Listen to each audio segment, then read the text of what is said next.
나오리로다. 아멘.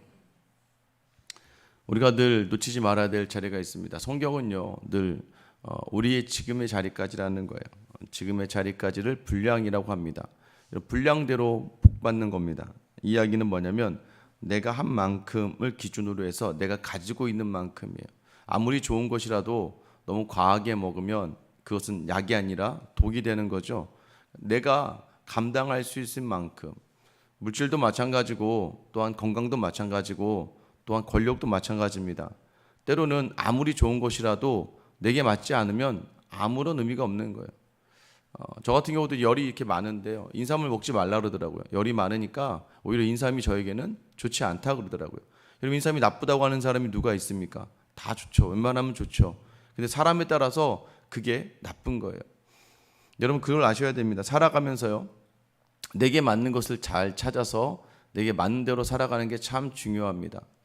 교회를 섬기다 보면 여기저기서 목사님 이것도 한번 해보시고 저것도 한번 해보시고, 맞아요. 좋은 게 너무 많습니다. 우리 전사님 계속해서 지금 지난주 우리 전사님들에게 교회 탐방을 좀 보내서 우리 선교사님이 오셔서 빈자리를 메울 동안에 다른 교회에 가서 탐방을 하면서 교사 모임은 어떻게 하는지, 또 그 진행하는 거 어떻게 하는지, 예배는 어떻게 드리고 끝나고 어떻게 모임을 갖는지 등을 탐방을 하게 하고, 또 교회를 가서 예배하는 것을 참여해서 어떻게 예배 드리는지를 보게 합니다. 여러분, 너무 좋죠. 너무 좋고 너무 이런 게 있구나. 근데 여러분 아셔야 돼요. 그 좋은 것을 지금 우리 교회에 가져온다고 해서 다 좋은 게 아니에요. 분량이 돼야 돼요. 믿음의 영양이 돼야 됩니다. 그래서 내게 주어진 분량. 그래서 지금 야곱이 아들들을 그러니까 여러분, 저주인 것처럼 느껴지는 그런 문구들도 참 많아요. 그런데 이것을 성경은 야곱이 아들들을 축복하니라 라고 이야기한단 말이에요. 그러면 지금까지 조금 뒤처지고 때로는 좀 연약해 보이는 아들들에게 지금의 저주와 같은 이 표현은 앞으로 네가 이겨나가야 될 것들에 대한 그 도전과 격려를 하는 내용이고, 오늘 오히려 축복하는 것처럼 보이는 특별히 요셉, 그렇죠? 유다, 굉장히 강한, 앞으로도 잘 될 것 같은, 그런데 유다는 그럴지라도 사실은 요셉은 에브라임과 므낫세로 나누어졌을 때 나중에 이 에브라임과 므낫세는요 이스라엘 지파 안에서 가장 골칫거리 지파가 되고 맙니다. 모든 것을 할 때 시비를 걸고 모든 것을 할 때마다 자기의 자리를 우선하면서 이 지파 안을 굉장히 분열시키고, 나중에는 이 에브라임 지파를 중심으로 해서 남유다와 북이스라엘로 나누게 되는 그런 결정적인 영향 안에 있게 됩니다. 여러분 아셔야 돼요. 모든 자리, 그래서 어떻게 해야 되느냐, 모든 자리를 하나님을 인지하고 자기의 부족을 채워야 되고, 또 주신 분이 하나님인 걸 알고 겸손하게 그 자리를 가야 된다는 걸 이야기합니다. 성경을 보다 보면 하나님께서 이 일들에 대해서 예언을 하시는데, 그 예언했다는 게 뭐예요? 여러분, 예언했다는 건 앞으로 일어날 일들, 네가 만약에 지금처럼 이렇게 살아간다면 너에게 주어진 자리는 이렇게 될 거야. 자, 그러면 이게 저주라고 느껴진다면 어떻게 해야 돼요? 그 자리를 박차고 일어나서 다른 변화를 줘야 되는 거예요. 매일매일 같이 나 피곤해 죽겠어. 나 피곤해. 여러분, 그러면 당연히 저한테 와서 피곤한데 어떻게 할까요? 그럼 저는 답을 주겠죠. 좀 쉬고 좀 운동하시고 좀 잘 드셔야 되고 얘기해 드립니다. 이 얘기는 누구나 하죠. 근데 중요한 건 자기가 그것을 감당해야 건강이 자기 것이 되는 것이죠. 그래서 자기가 노력을 해야 돼. 바꿔야 돼요. 잠을 자기 위해서 시간을 줄여야 되고, 다른 허투루 보내는 많은 시간들, 드라마를 보거나 핸드폰을 보거나 다른 것에 집중하는 시간들을 줄여야 되겠죠. 잠을 자야 돼요. 여러분들 새벽기도 이렇게 나오시려면 잠을 충분히 주무셔야 됩니다. 그러지 않고 새벽기도 못 나와요. 그리고 상황과 환경이 안 되면 억지로 나왔다가는 오히려 몸이 더 망가져요. 내가 그럴 자신도 없고 그럴 환경도 아니면 억지로 하다가는 결국 몸이, 여러분 새벽기도가 다 좋은 게 아니라니까요. 새벽기도를 드리기 위해서 환경의 정리가 돼야 돼요. 그러지 않으면 새벽 예배 드리는 게 오히려 몸을 더, 차라리 그럴 거면 낮에 잠깐 나와서 기도하고 가시는 게 훨씬 나을 수도 있어요. 좋다고 해서 모두에게 좋은 게 아니에요. 자신의 분량, 내가 가지고 있는 상황과 환경과 내가 가진 형편과 그 모든 것을 보셔야 돼요. 새벽 12시까지 일하는 사람에게 새벽기도 나오라고 하면 그건 죽으란 얘기죠. 어떻게 그렇게 삽니까? 그분들은 그냥 출근하기 전에, 오후에 출근하기 전에 잠시 교회 와서 기도하고 가면 되는 거예요. 여러분, 이 새벽기도 인원을 채우고 사람이 많아지는 게 목적이 아니잖아요. 각자의 개인의 기도를 가지고 가장 기도를 잘할 수 있는 시간에 오는 거고, 여러분은 일상의 자리가 너무 바쁘고 기도할 수가 없으니까 이 자리에 나오는 거죠. 여러분 놓치지 마셔야 됩니다. 분량이라는 거예요. 분량. 제가 이전에 있던 교회들에서 큰 교회에 있었다고 해서 큰 교회에 있던 거 가지고 우리 교회에서 다 해버리면 여러분 우리 성도들 한 명도 못 빼깁니다. 왜요? 그거 어떻게 감당합니까? 시간도 여유도 물질도 안 되는데 그것을 어떻게 다 같이 하겠어요? 분량이라는 건 뭐예요? 내게 주신 것을 정확하게 보고 하나하나 거기에 맞게끔 해가면서 좀 더 하나님께서 성장시켜 주시면 성장한 대로 거기에 맞춰서 나아가는 것이죠. 오늘 스불론부터 요새까지의 내용이 나옵니다. 스불론은 13절에 나오는데, 스불론은 해변에 거주하리니 그곳은 배 매는 해변이라 그의 경계가 시돈까지로다. 스불론의 지역, 나중에 여러분 집에 가셔서 이스라엘 12지파 지도 치면 이렇게 잘 나옵니다. 이 지중해 쪽으로 이 스불론의 자리가 주어집니다. 나중에 스불론은 해상 무역을 하게 되는 자리에 서요. 그리고 그들은 매일매일 그쪽에서 무역을 하게 됩니다. 그런데 아셔야 돼요. 이 땅이요, 이 중심지에서 가장 먼 땅입니다. 우리가 소위 이야기하는 갈릴리 지역이에요. 여러분, 그 갈릴리 지역에 누가 태어나세요? 누가 활동하세요? 예수님이 활동하시죠. 소외된 곳, 멀어진 곳, 그 굉장히 먼 변방의 자리이지만 그곳에서 예수님께서 활동하시면서 예수님의 사역의 본질적인 것들을 보여주는 지역이 이 스불론 지역입니다. 소외된 곳으로 먼저 향하시는 예수님의 모습을 보여주죠. 14절 이사갈은 양의 우리 사이에 끌어앉은 건장한 나귀로다. 그는 쉴 곳을 보고 좋게 여기며 토지를 보고 아름답게 여기고 어깨를 내려 짐을 메고 앞쥐 아래에서 섬기리로다. 이사갈, 건장한 나귀래요. 이 건장한 나귀다, 양들의 우리 사이에 앉아 있다, 이렇게 얘기하죠. 이 표현이요, 사실은 굉장히 고집이 세고 좀 소극적이고 약간 나태한 사람이라는 의미를 담고 있어요. 그 뭐예요? 자기가 원하는 환경에서만 거주하려고 하는 사람인데요, 결국 이 이사갈은요, 다른 사람이 하는 대로 그냥 다른 사람 누가 와서 하면 따라가고 그 압제 속에 있는 게 익숙한, 게으르고 완고한 사람의 특징이 뭐냐면 변화되지 않는 상황 속에서 그냥 상황과 환경에 휘둘려 살아가는 사람이라는 거예요. 여러분, 그런데 그런 사람들에게 신명기 33장에서는 뭐라고 이야기하냐면, 이사갈이여 너는 장막에 있음을 즐거워하라 라고 이야기합니다. 완고하고 게으른 이런 사람들에게 신명기 말씀을 통해서 모세는 야, 너희는 좀 감사함이 있어야 돼, 감사와 기쁨이 있어야 돼 라고 이야기하고 있는 거예요. 여러분, 17절부터 나타난 단은요, 미약하지만 강한 지파입니다. 이 사사기 시대에 삼손이 바로 이 지파로부터 나옵니다. 근데 결론적으로 얘기하면 여러분, 단은요 원래 유다와 이 베냐민 쪽에 있었던 그 지역, 밑에 지역을 원래 지파의 지분으로 받습니다. 단이요 그 지파 사람들을 쫓아내지 못해요. 그러니까 나중에 여호수아서에 보면 알겠지만 그 땅을 점령하는데 게을러진 지파들이 있고, 게을러지다가 늦어지다가 결국에는 그 땅을 점령 못하고 오히려 그 땅의 사람들에게 힘들어져서 쫓겨나는 지파가 있는 게 그게 단이에요. 단은 하나님 주신 기업을 점령하려고 하지 않고 이제 그들과의 다툼이 귀찮아서 저 북방으로 올라갑니다. 그래서 여러분들 이스라엘 지도를 표현할 때 단에서부터 브엘세바까지라고 이야기해요. 단이 원래는 왼쪽 남쪽 아래에 있었는데 이들의 땅이 북쪽으로 자기 좋은 땅 골라서 연약한 민족을 하나 치고 그 땅을 차지하게 됩니다. 결국 단 지파를 뭐라고 이야기하냐면, 단은 길섭의 뱀이요 새끼리의 독사로다. 맑음을 물어 그 탄자를 들어 떨어지게 하리로다 라고 이야기해요. 그런데 이들에게도 희망이 있습니다. 18절에 보면 여호와여 나는 주의 구원을 기다리나이다, 이렇게 이야기해요. 결국 뭐예요? 야곱이 죽음의 무턱에서 자녀를 불러다 놓고 좀 저주 같은 말을 하는 것 같지만 마지막에는 저는 여호와의 구원을 기다린다고 말하죠. 단을 구원하실 분은 하나님밖에 없다라고 이야기하는 거예요. 여러분 기억하세요? 미가의 우상까지, 단의 우상이 세워집니다. 단과 또 단과 베델에 따로 우상이 또 세워지죠. 하나님을 놓치고 살아가다가 사라지는 족속이 되고 마는 거예요. 여러분 기억해야 됩니다. 19절에 갓이 등장하죠. 갓은 군대의 추격을 받으나 도리어 그들을 추격하리로다. 갓은 복되다라는 의미를 가지고 있어요. 이 갓이요, 레아의 시종, 레아의 시종의 첫째 아들입니다. 그런데 사실은 어떻게 보면 이 레아의 시종도요, 희생된 여인들이죠. 라헬과 레아의 종들. 근데 여러분, 하나님께서 이 여인들을 통해서 이 12지파를 또 채워간다는 거예요.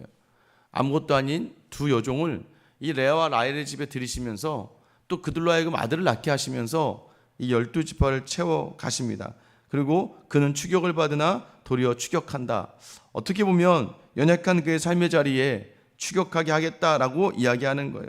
하나님을 붙드는 삶, 대적의 추격을 받지만 다시 대적을 추격하는 삶을 살게 될 거다. 20절에 보면 아셀에게서 나는 먹을 것은 기름진 것이라 그가 왕의 수라상을 차리리로다. 행복한 자라는 뜻입니다. 아마 레아가 또 이 아들을 낳고 자기 아들은 아니지만 기쁨이 되었나 봐요. 그래서 갓과 아셀, 갓과 아셀은 레아의 아들들은 아니었어요. 그런데 그들을 낳으면서 그에게 기쁨의 자리가 주어지는 것, 사실 우리가 살아야 될 자리가 어떤 자리인지를 이야기하는 내용입니다. 21절 납달리는요, 노인 암사슴이라 아름다운 소리를 바라는도다. 여러분, 납달리가 노인 암사슴이라고 이야기합니다. 사실은 사사기 4장에 보면 가나안 왕 야빈의 군대가 이스라엘 침공했을 때 여러분 이 납달리 지파가 주도적으로 해서 그들을 격퇴시키는 장면이 나옵니다. 그래서 그들은 아름다운 소리를 바라는 민족을 한번 구원하는데 귀하게 쓰임받는 자리가 돼요. 사실 이 아들들 보면 스불론부터 이 납달리까지의 자녀들을 보면 특별한 내용이 이렇게 있지는 않습니다. 다만 살아가면서 너희가 어떻게 살아야 되는가, 단 지파를 이야기할 때 여호와여 나는 구원을 기다리나이다. 이 모든 자리마다 자녀를 볼 때마다 사실은 내 뜻과 다른 자리가 있겠죠. 부모만큼 자녀를 잘하는 사람이 어디 있겠습니까? 그런데 그 자녀들을 보면서 축복을 하는데 그 축복의 핵심은 누가 일하시기를 기다리는 거예요? 하나님이 일하시기를 기다리는 것입니다. 여러분, 오늘 또 이어서 우리가 너무나 잘 아는 요셉이 등장하죠. 22절에 보면 요셉은 무성한 가지 곧 샘 곁에 무성한 가지라 그 가지가 담을 넘었도다. 여러분, 담을 넘기 위해서 얼마나 애를 써야 될까요?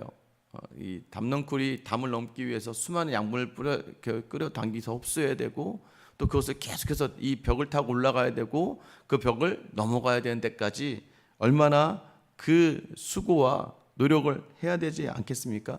우리가 하나님의 사람들이라면 하나님께서는 우리 원하신 교회 담을 넘어가는 거예요. 세상 사람들은 담을 쌓습니다. 담을 쌓으면서 자기 영역을 쭉 하고 자기 중심의 삶을 살아가요. 믿음의 자리도 마찬가지예요. 하나님 우리에게 원하시는 건 뭐예요? 그 담을 넘어가는 거예요. 23절에 활 쏘는 자가 그를 학대하며 적개심을 가지고 쏘았으나 24절 요셉의 활은 도리어 굳세며 그의 팔은 힘이 있으니 이는 야곱의 전능자 이스라엘의 반석인 목자의 손을 힘입음이라. 25절 내 아버지 하나님께로 말미암나니 그가 너를 도우실 것이요 전능자로 말미암나니 그가 내게 복을 주실 것이라. 위로 하늘의 복과 아래로 깊은 샘의 복과 젖먹이는 목과 태의 복이로다. 여러분, 요셉에게 누군가 화를 쏩니다. 요셉의 인생이 그랬죠. 누군가에 항상 공격을 당한 듯한 삶을 살아가지만 도리어 그의 활이 더 강하게 되는 이유는 전능자 하나님의 도움을 받았기 때문입니다. 여러분, 우리가 늘 놓치지 말아야 될 자리가 바로 이 자리라는 것을 기억하셔야 돼요.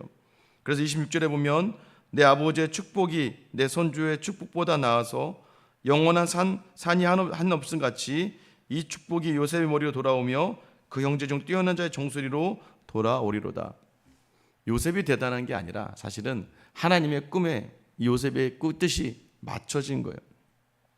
우리가 늘 하나님의 뜻을 따라간다고 생각하지만 사실 그러지 않아요. 아까 말씀드렸잖아요. 아무리 좋은 것이라도 내 분량이 되지 않으면 좋지 않은 거예요. 그런데 반대로 얘기해 보세요. 아무리 나쁜 것이라도 내 분량이 되면 좋은 것이에요. 이 이야기는 무엇입니까? 우리의 자리 하나님의 뜻에 맞추면 우리가 바라볼 때 좋지 않은 건데 하나님의 뜻에는 좋은 것들이 있어요. 근데 우리가 볼 때 너무나 좋은 것이라고 생각하지만 하나님 보시기엔 좋지 않은 것들이 있습니다. 여러분, 우리가 이 삶을 살아가면서 놓치지 말아야 할 게 있어요. 모든 것이 다 하나님의 뜻에 맞춰진다면, 여러분, 너희가 내 안에 거하고 내 말이 너희 안에 거하면 무엇이든지 구하라. 그리하면 이루리라. 이 얘기는 뭐예요? 우리가 자꾸 예수 그리스도의 하나님의 뜻에 맞춰 사는 삶을 살면 구하는 것마다 하나님이 원하시는 것이니까, 하나님이 원하시는 거고 내게 필요한 것이라면 하나님 반드시 주신다는 거예요. 물질도 마찬가지 아니겠습니까? 물질을 좀 채워주시지 왜 안 주시겠어요? 지금 내가 바라고 있는 물질의 뜻과 하나님의 뜻이 맞지 않는 거고, 또 하나는 무엇입니까? 여러분 아시겠지만 좀 내가 원하는 거 채워지면 더 교만하고 더 자만할 것 같아서 그러는 거예요. 어떤 분이 막 이런 얘기 하세요. 목사님, 제가 교회 재정 제가 이게 이렇게 잘 되면 제가 하는데요. 여러분, 그럼 하나님 절대 안 주세요. 왜요? 교회 재정은 하나님이 하시는 거지 내가 이렇게 많다고 내가 하는 게 아니에요. 그런 분들은 대부분 10중 8구가 교회를 자기 힘으로 좌우지하려고 합니다. 좌우하려고 하게 돼요. 왜? 내가 교회에 헌신하는 거 많고 내가 내는 거 많으니까. 그럼 하나님은 그거 못하게 하시는 거예요. 오히려 그게 교회는 복이 되는 거예요. 그러면 어떻게 해야 내가 주어주셔도 더 하나님께 나눌 수 있는 삶이 될까요? 지금의 삶이에요. 지금 내가 가지고 있지 않고 내가 부족하고 내가 연약해도 하나님이 우선이 되고 하나님을 우선하며 섬기고 모든 자리에 삶의 자리에서 하나님, 그러니까 있을 때 잘하는 게 아니라 없을 때조차도 하나님 앞에서 순종하고 섬기고 온전할 수 있는 사람들. 매번 저를 찾아와서 얘기하는 분들이 있어요. 본인이 선교사가 되겠대요. 제가 예전에 말씀드렸죠. 선교사가 되겠다는 그런 아이들이 있었어요. 그럼 제가 물어봐요. 너 지금 선교헌금 하니? 혹시 선교사님을 돕고 있니? 선교사를 위해 기도하고 있니? 너 매 시간마다 우리 교회에 정해진 선교사를 위해서 기도하고 있어? 나중에 지금 자기가 아직은 학생이고 아직은 자기가 돈을 벌지도 않고 용돈 받았으니까 뭐 용돈 받은 데서 선교헌금 할 수 있죠. 10,000원 받으면 1,000원 할 수 있죠. 그리고 주보에 나올 때 선교사님 이름 불러가며 기도할 수 있죠. 지금부터 선교에 대한 관심도 없고 지금부터 선교에 대한 뜨거운 마음도 없는데 어떻게 나중에 여유가 생기면 선교사를 하겠습니까? 여러분, 이 모든 것이 뭐예요? 아무리 좋은 거라도 내가 받을 분량이 되지 않으면 그건 독이 되는 겁니다. 여러분, 이 시간 기도하실 때 이렇게 기도하셔야 돼요. 하나님, 살아가면서 여태까지 살아온 내 자리를 좀 돌아보시고 내가 하나님 앞에 어떻게 살았는가. 그런데 하나님이 지금 이 주시는 한 사람 한 사람에 대한 축복과 저주는 모든 게 다 은혜라는 걸 놓치지 마시고 이 은혜를 놓치지 않기 위해서 내 믿음의 역량이 돼야 되는 겁니다.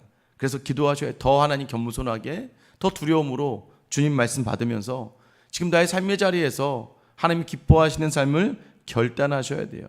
마지막 요셉으로 맞춰지는 오늘의 본문은 요셉이 그러했기 때문입니다.